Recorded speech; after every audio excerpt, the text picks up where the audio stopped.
प्रधानमंत्री आवास योजना, लाडली बेटी योजना, कितनी योजना। आप ऑफिसर पढ़े लिखे लोग हैं, हम तो क्या हैं, आपको सब नॉलेज है ना।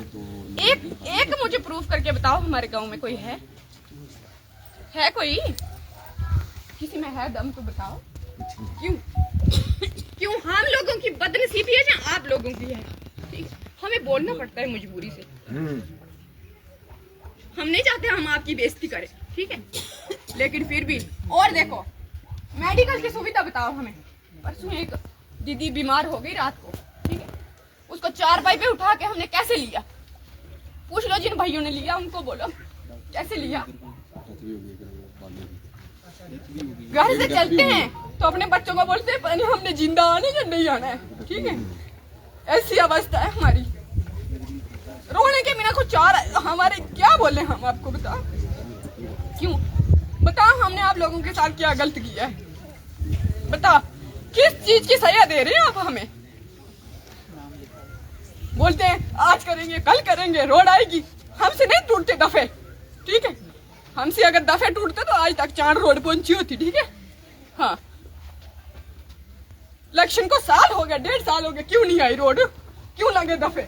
इतनी रोडें बन गई, यहाँ हमारे ही दफे लगते हैं, क्यों लगते हैं? आपका बुरा लगे, ठीक है। हमारे लिए ना घोड़े की व्यवस्था है, ना कोई ढोले की व्यवस्था है, किसी चीज की नहीं। हमारे बस्तर तक टूट जाते हैं गाड़ी के पास जाते तक, ठीक है। आप लोगों ने देखा होगा जिन रास्तों से हम जाते हैं, ठीक। कोई मेडिकल की सुविधा नहीं है हमारे गांव में, क्यों नहीं है? बताओ हमें। हम लोगों ने कभी आपको वोट नहीं दिए, क्यों? हम लोगों ने आपको न्यूनतम किस लिए चुना? एक तहसील बनी है, एक कागज चाहिए हमें, 15 जगह हमने घूमना पड़ता है। क्यों नहीं वहाँ कोई 10 दिन बैठता? मैंने अरनास में भी बोला था, SDM सर से बोला था कि आप दरमाड़ी रहते हैं, थोड़ी सी दिव्य दृष्टि हमारे चांद पर डाले। लेकिन 1 साल हो गया, बताओ मुझे SDM सर आए हमारे पास? हमारा हाल जानने आए? क्यों नहीं आए? मुझे कोई बताएगा ऑफिसर सर, मुझे कोई बताएगा क्यों नहीं आए?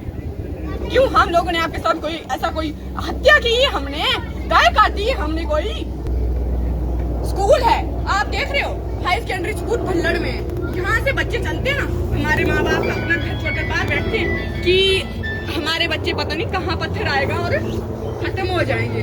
लेकिन कुछ बच्चों के साथ ऐसी हादसा भी हुई कि बारिश में वो स्कूल ही बंद, हफ्ता स्कूल नहीं जाना बच्चों ने।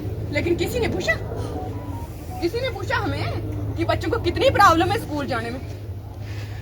क्या हमें यहाँ कोई स्कूल की व्यवस्था नहीं हो सकती? ठीक है, अभी आप जा सकते हो, देख सकते हो भल्लड़ की इस पर कैसा रास्ता है, ठीक है।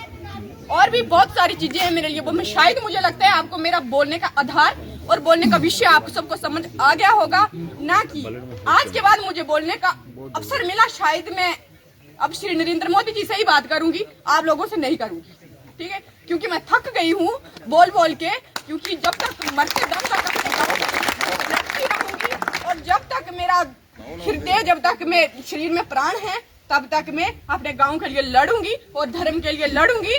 क्यों नहीं आज तक हमारे गांव की सुविधा दी गई? MLA सर से मैं आशा करती हूँ, अपील करती हूँ, अपने सत्र में आप, अपने विषय में आप हमें सारी घटनाओं के बारे का, मेरे प्रश्नों का उत्तर देंगे कि क्यों यहाँ अव्यवस्थित रहा हमारा गाँव, ठीक। तो मैं अब सभी ने बोलना होगा, मैं किसी को ज्यादा समय ना लेते हुए, भारत माता की आज माँ की आंखों में आंसू हैं, सभी बोल लेंगे, बोलो, आज माँ की आंखों में आंसू हैं, हम माँ के आंसू पोंछेंगे, हम धरती की ताकत जगाएंगे, हम देश को नहीं, हम पहले गाँव को सुखी बनाएंगे, ठीक है। हम बड़ी बातें करते हैं ना, नहीं किसी को चींटी मर जाए उसकी हाल नहीं पूछे, चले देश को विश्व गुरु बनाने, ठीक है। तो मेरे विषय को ध्यान में रखते हुए आप सबसे आगे चाहती हूँ।